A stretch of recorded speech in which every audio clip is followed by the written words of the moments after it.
Hello and welcome to my kitchen. I'm so excited to share this recipe with you. Today, I'm sharing a beef curry that's pure comfort, a dish that warms you from the inside out. It's the kind of meal that makes you want to curl up on the sofa with a good book. Gentle, aromatic, filled with the most wonderful scents that will fill your kitchen, and studded with fruit and saffron, adding little pops of sweetness and luxury. The saffron not only adds flavor, but also gives the curry a beautiful golden hue. This isn't a fiery curry. It's not about overwhelming heat. It's all about subtlety and balance, a delicate dance of flavors that complement each other perfectly. We're aiming for a harmonious blend, not a spicy explosion, with tender beef in a creamy golden sauce. The beef should be so tender it practically melts in your mouth. The dried fruit adds bursts of sweetness, little jewels of flavor that surprise and delight, cutting through the richness and adding a layer of complexity. It prevents the curry from becoming too heavy or monotonous. It's a dish that feels both comforting, like a warm hug on a cold day, and a little bit glamorous, special enough for a dinner party but easy enough for a weeknight meal. The best part? It's simple to make, even if you're a beginner cook. Perfect for a relaxed day in the kitchen. Put on some music, pour yourself a drink, and enjoy the process. Let it bubble away while you unwind. The simmering process allows the flavors to meld and deepen. This is food that nourishes as much in the making as in the eating. The aroma alone is therapeutic. There are no strict rules here. Cooking should be fun and creative. Adapt it to what you have and love. Feel free to substitute ingredients based on your preferences and what's available. Layer flavors, taste as you go, adjusting the seasoning to your liking. And enjoy the process. Cooking should be a joyful experience, not a chore. This recipe is forgiving and confidence building. It's hard to go wrong, so don't be afraid to experiment. It's about transforming humble ingredients, the kind you probably already have in your pantry, into something extraordinary, a dish that will impress your family and friends. So, tie on your apron, get your ingredients ready, and let's begin this delicious adventure. I promise, you won't regret it. Home cooking at its best. Simple, satisfying, and made with love. Generous, soulful, and deeply comforting. And perfect for sharing. Gather your loved ones around the table and enjoy this beautiful meal together. Let's gather our ingredients. Start with about 1 kilogram of stewing beef, chuck or shin cut into cubes, 2 large onions, finely chopped, plus garlic and fresh ginger for depth. For spices, mild to medium curry powder, turmeric, and a pinch of cinnamon. These create a gentle, rounded flavor, nothing overwhelming. The jewels dried apricots, about 150 g for sweetness, and a pinch of saffron threads for subtle luxury. Full-fat coconut milk, 400 milliliters, gives the sauce its creamy body. Beef stock, 500 milliliters, adds savory depth. A little oil for frying, salt, and black pepper rounded out. That's it, a short, simple list. Each ingredient brings something special. With a little time and care, you'll have a magical meal. Let's get prepping. Before you even think about turning on the stove, take a moment. Mise en place, which translates to everything in its place, isn't just a fancy term. It makes all the difference. It's the secret weapon of chefs and savvy home cooks alike. First, chop your onions. Aim for a consistent dice for even cooking. Next, mince your garlic and ginger. These aromatics are the foundation of so many delicious dishes. Place each ingredient into its own small bowl and set them aside. This keeps everything organized and prevents cross-contamination. Now, pat your beef cubes completely dry with paper towels. Removing excess moisture is key. Then season them generously with salt and freshly ground black pepper. Don't be shy. This crucial step helps them brown beautifully and develop a rich, flavorful crust when they hit the hot pan.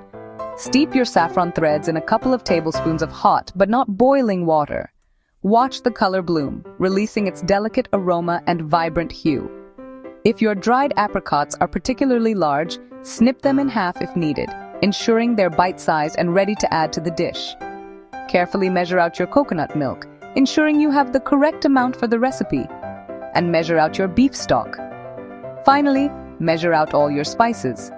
Having them pre-measured prevents mistakes and keeps you focused. With everything prepped, measured, and within easy reach, you're perfectly set for a smooth and enjoyable cooking process. This calm, organized start is one of the greatest joys of home cooking, allowing you to truly relax and enjoy the process. It sets the stage for a relaxed, enjoyable, and ultimately more successful culinary experience. Now that we've laid the groundwork, let's move to the stove and begin the cooking process. Your kitchen is ready, your ingredients are ready, and most importantly, you are ready. Let's cook and let's create something delicious. Now let's get started on the heart of our curry. Heat a heavy-bottomed pot or Dutch oven over medium-high heat. This will ensure even heat distribution and prevent scorching. Once the pot is hot, add a generous amount of oil. We need enough to properly brown the beef and sauté the aromatics. Add the beef in batches, being careful not to overcrowd the pan. Overcrowding will lower the temperature of the pot and cause the beef to steam instead of sear. We want a nice, deep brown crust on all sides. This is where a lot of the flavor comes from, so don't rush this step. Brown the beef in batches, don't crowd the pan. Once each batch is beautifully browned, remove the beef from the pot and set it aside. We'll add it back in later to simmer in the flavorful sauce. Remove beef once browned. Now take a look at the bottom of the pot. See those brown bits stuck to the surface?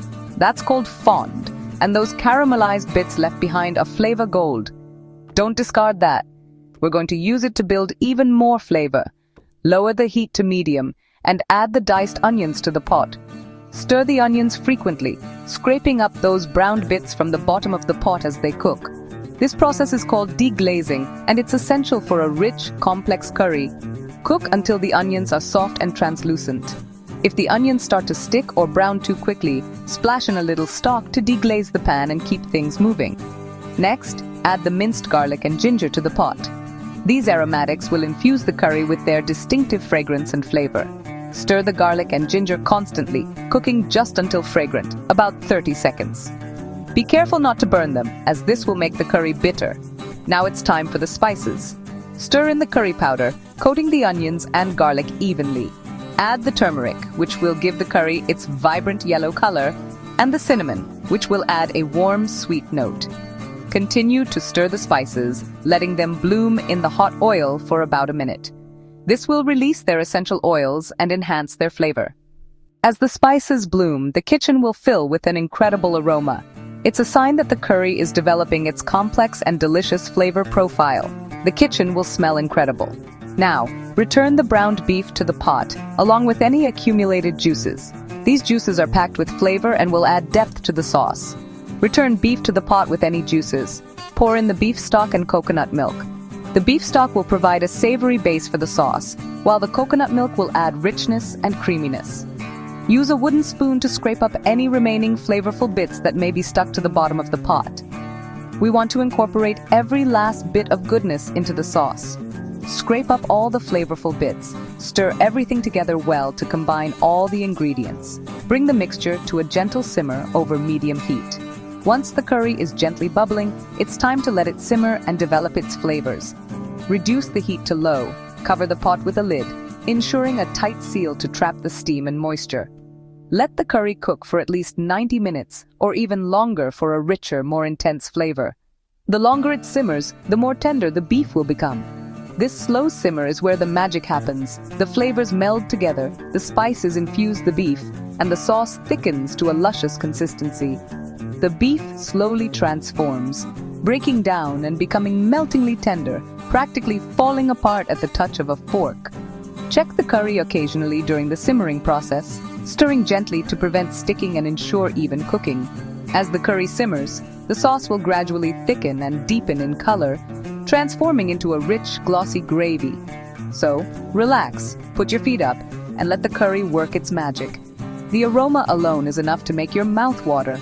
Soon, the curry will be ready for the final touches, the last few ingredients that will elevate it to a truly unforgettable dish.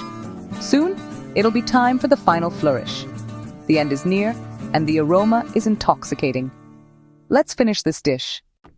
When the beef is tender, it's time for the final touches. Stir in the dried apricots. They'll plump up and add sweet bursts to the sauce. Pour in the saffron-infused water, letting golden streaks swirl through the curry. Simmer, lid slightly ajar, for another 20-30 minutes.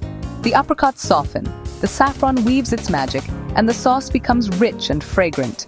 Taste and adjust seasoning if needed. The beef should be falling apart, the sauce luscious. Your curry is ready to serve. This curry is endlessly adaptable. Try prunes, sour cherries, or raisins instead of apricots. Always use saffron threads, not powder, and steep them for maximum flavor and color. Make the curry a day ahead if you can. The flavors deepen beautifully overnight. If the sauce is too thin, simmer uncovered to reduce, or stir in a little corn flour slurry to thicken. These small tweaks make a big difference. Don't be afraid to experiment with the fruit or spice levels. The recipe is forgiving. Make it your own. Now let's bring it to the table. Time to serve. Ladle the curry into shallow bowls, showing off the tender beef and golden sauce. Fluffy basmati rice is the classic partner. Or try a simple pilaf with toasted nuts. Warm naan bread is perfect for scooping up every drop. A dollop of plain yogurt on the side adds cool contrast. Finish with a scatter of fresh coriander or parsley for color and freshness. Presentation matters. These little touches make it special. Gather everyone around and enjoy. This curry is about comfort, sharing, and simple pleasure. You don't need complicated techniques, just time, care, and good ingredients. Happy cooking and enjoy every spoonful.